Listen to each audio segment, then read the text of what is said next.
Você já teve a sensação de que o debate político morreu? Não exagero. Quando ligamos a TV, ou abrimos uma rede social, ou até mesmo quando assistimos um debate. E vemos, na verdade, são monólogos coléricos, certezas inflamadas e um desinteresse absoluto pelo contraditório. A dúvida virou um sinal de fraqueza e a escuta quase um ato de subversão. José Ortega y Gasset, há quase um século atrás, um espanhol, ele já havia detectado esse colapso, né? Ele chamou isso de barbárie intelectual. E acredite, ele não estava falando sobre ignorância, mas de algo ainda mais perigoso, o que ele chama de desprezo pela razão. Ortega y Gasset, ele foi um dos grandes pensadores da Espanha do século XX, discípulo de Kant e Nietzsche. Ele é um crítico mordaz do totalitarismo, tanto de direita quanto de esquerda, e um apaixonado defensor da cultura como esforço permanente, não como um direito adquirido, né? Em 1929, José de Ortega y Gasset ele escreveu um livro muito famoso, A Rebelião das Massas. Mas não se engane, aqui a gente não está falando de massas no sentido de poder aquisitivo e tudo mais. Ele não escreve contra a classe popular em si, mas contra uma atitude, um tipo psicológico que se espalha por todas as classes sociais. O que ele, obviamente, atribuiu ao mesmo nome do livro, como o homem massa. Mas o que é o homem massa, para depois a gente entrar no que de fato é o debate político do Brasil hoje? O homem massa, ele não é definido por sua renda ou escolaridade, mas por seu completo desinteresse por ideias que contradigam por sua autossuficiência arrogante. Simplesmente pela certeza de que ter opinião basta, mesmo sem estudo, sem contexto e sem responsabilidade. Ou seja, o homem massa são aqueles especialistas que aparecem de tempo em tempo na era digital, influenciadores que falam de política, influenciadores que entendem mais do que ministros, influenciadores que entendem mais sobre a economia do que uma própria pessoa super gabaritada. Esse é o homem massa.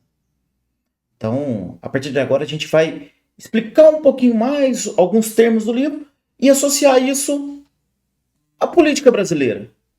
Vamos comigo? A previsão de Ortega é basicamente um reflexo no espelho, né?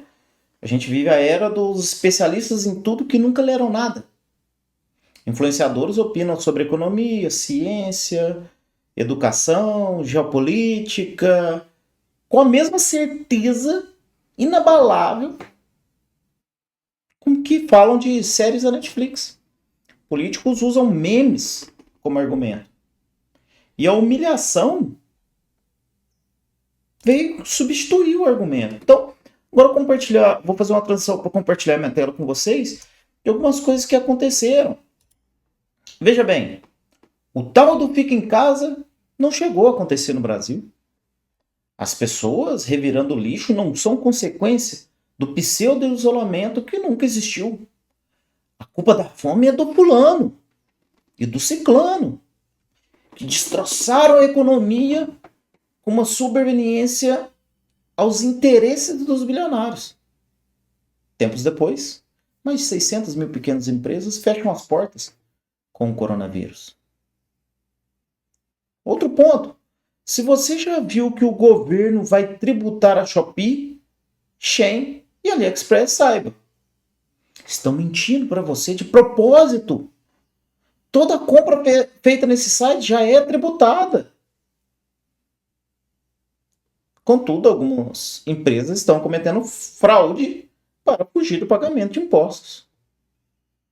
Tempos depois, Mercado Livre e Shopee entram em programa do governo e compras serão taxadas em até 92%. Para a gente finalizar mais esse ponto, né?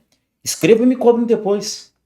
Há uma estratégia por parte dos partidos liberais e conservadores de transformar política em entretenimento. A ideia é atrair jovem pela chacota, estardalhaço, bobajada, para depois colher frutos e virar referência. Isso pode dar certo. Aqui nós concordamos. Veja só. Vamos ter 2 lives no Among Us esse final de semana. Pois é. Com alguns participantes interessantes, inclusive. Será que eles vão conseguir enganar a equipe? Então, pessoal, quando a gente... voltando aqui. Então, quando a gente faz, de fato, essa análise, né?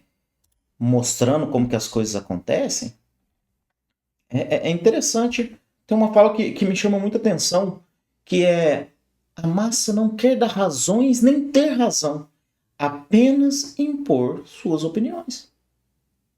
Essa é a tal barbárie intelectual. Não a falta de conhecimento, mas a recusa em reconhecê-lo como necessário.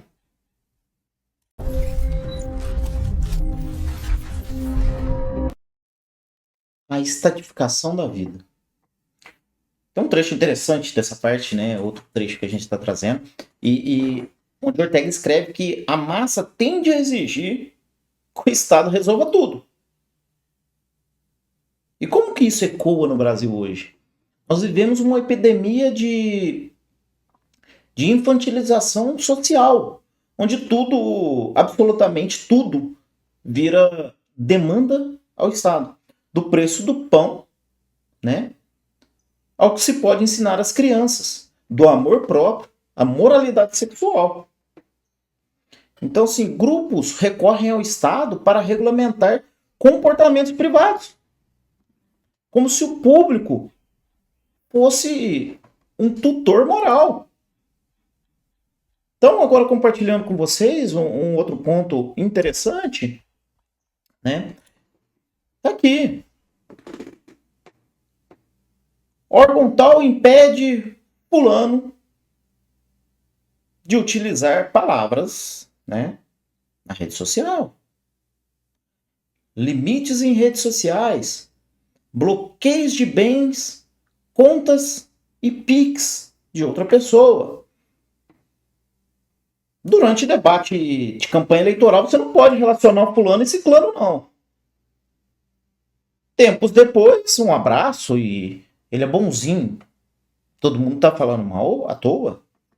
Redes sociais de uma outra pessoa suspensa. E apague esses vídeos. São fake news. Poxa vida. Quem de fato... O que de fato tem acontecido? A consequência disso, pessoal, é muito perigosa. A sociedade transfere a sua responsabilidade crítica para o Leviatã do Estado. E isso abre espaço tanto para tiranias quanto para populismos disfarçados de benevolência.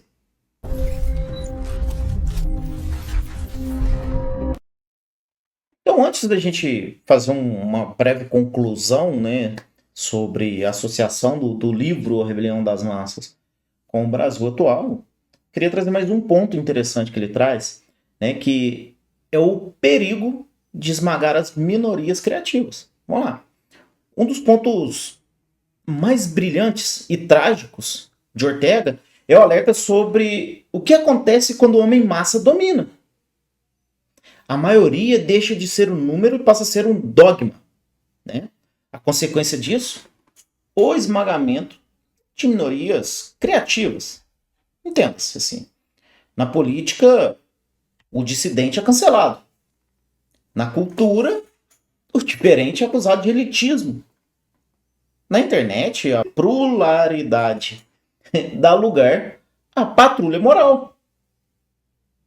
O medo de pensar diferente virou regra.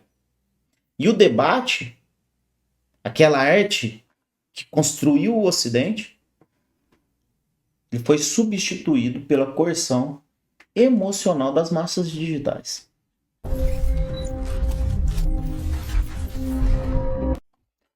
Então, pessoal, do meu ponto de vista, talvez a maior tragédia do Brasil, né, nem é mesmo a polarização em si, mas a falta do diálogo, né? Pessoas de todos os lados agindo como se pensar fosse opcional e como se discordar fosse um crime moral. Ortega escreveu que a massa moderna grita: o Estado sou eu. Mas, na verdade, o que essas pessoas querem é bem mais cômodo. É ser poupado do trabalho de pensar. E nisso não há liberdade, só servidão. Uma servidão voluntária, alegre e barulhenta. Bom, pessoal, hoje foi um pouco de A Rebelião das Massas. Sugiro que todos leiam, ou, no mínimo, escutem um podcast sobre. José de Ortega y Gasset, ele escreve política em forma de poesia. Então, sugiro a todos.